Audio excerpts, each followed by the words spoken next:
শুভ সকাল বন্ধুরা, আশা করছি তোমরা সবাই ভালো আছো। আমিও খুব ভালো আছি। তো চলো এইভাবে দিনটাকে স্টার্ট করি। দেখো, আজকে সকালবেলায় এখন বাজছে 5:30। তো আমি উঠেই তো অবাক, আকাশের দিকে তাকিয়ে দেখো রামধনু উঠেছে অনেক দিনের পর। আমি ঘুমিয়েছিলাম, জানালা পুরো আমার ঘরটা লাল হয়ে গেছে। তো আমি তড়িঘড়ি উঠে দেখছি, বাইরে বারান্দায় এসে দেখছি পুরো রামধনু। কি সুন্দর দেখো, আকাশটা পুরো লাল হয়ে আছে। আর আমি দেখার চেষ্টা করছি ঘুম চোখে।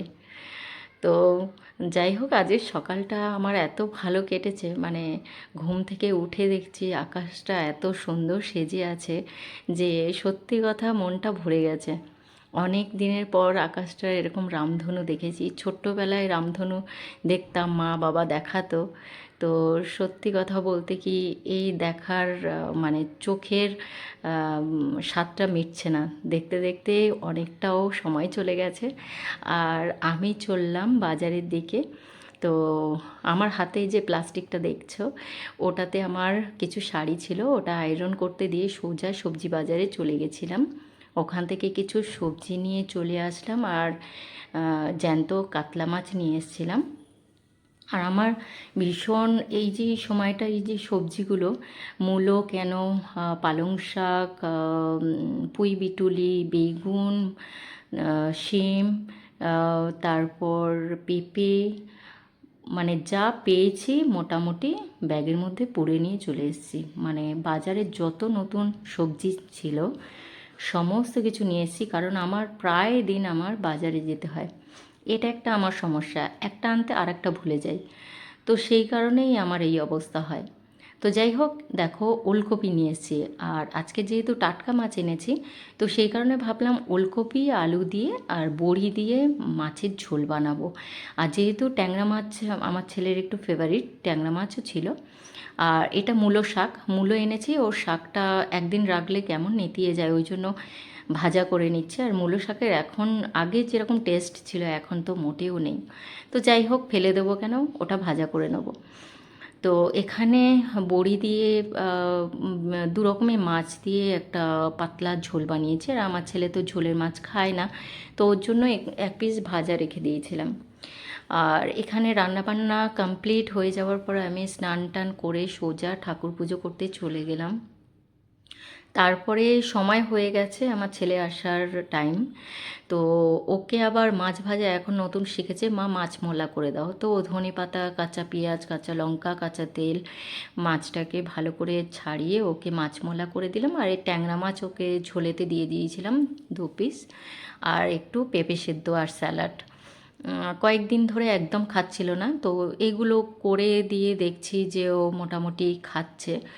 আর একটু ফলের মধ্যে রেখেছি আপেল, পেয়ারা। পেয়ারাটা একটু রেখেছি কারণ মুখের স্বাদটাকে চেঞ্জ করার জন্য। কয়েকদিন ধরে একদম খেতে পাচ্ছিল না, পেটের প্রচণ্ড প্রবলেম চলছে ওর।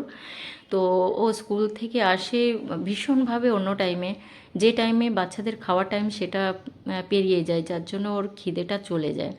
মানে ভাত খাওয়ার সময় ওদের স্কুলের টিফিন খাওয়ার সময় এইরকম একটা মানে ওদের খাওয়ার রুটিন চলে এসছে। তো সেই কারণে আমার ছেলেটাকে, মানে যে সময় ভাত খাওয়ার টাইম সেই সময়টা ও অন্য কিছু খায়।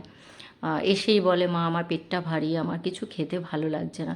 তো ও স্কুল থেকে এসে কিছুক্ষণ রেস্ট নিয়ে স্নান টান করে তারপর আধ ঘন্টা পর ও খেতে বসে, কারণ তখন ওর খিদে হয় না প্রায়।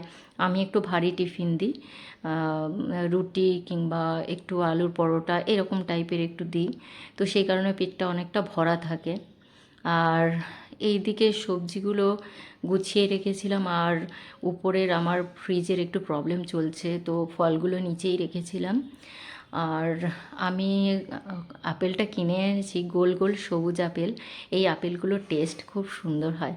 তো আমি এই আপেলগুলো ভীষণ ভালোবাসি, আর আমার ছেলেও খায়। ও তো কোনো ফল ভালোবাসে না, জোর করে ওকে দিতে হয়, কারণ ওকে ফলটা দিতেই হবে। কারণ ও একদম খেতে চায় না, মানে ও দৌড়তে থাকে, আমি খাওয়াতে থাকি। এরকমই একটা, এত বড় একটা ছেলে কিছুতেই খাবে না, এটা খাবে না, ওটা খাবে না।